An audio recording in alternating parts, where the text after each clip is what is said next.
ఓ పారి hitech city ఏరియాకు పోయిరాను రబ్బా. అది మరో ప్రపంచం లెక్కనే అనిపిస్తది.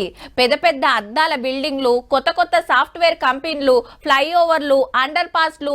హైదరాబాద్లు ఉన్నామా అమెరికాలు ఉన్నామా అనిపిస్తుండొచ్చు కొత్తగా చూసేటోళ్లకు. ఎక్కడెక్కడికెళ్ళో వచ్చి పట్నంలోనే కంపెనీలు పెడుతున్నారు.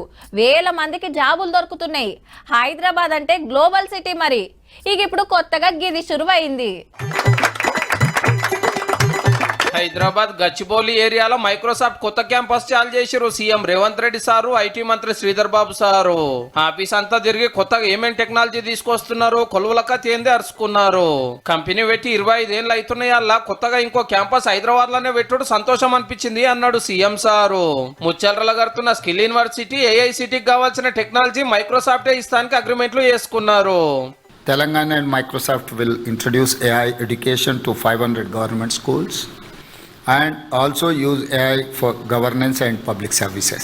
అయితే 5 ఏళ్లలో రాష్ట్రంలో 90 లక్షల ఇండ్లకు ఇంటర్నెట్ కనెక్షన్లు ఇవ్వబోతున్న ముచ్చట యాద్ చేసిండు ఐటీ మంత్రి శ్రీధర్ బాబు సారు.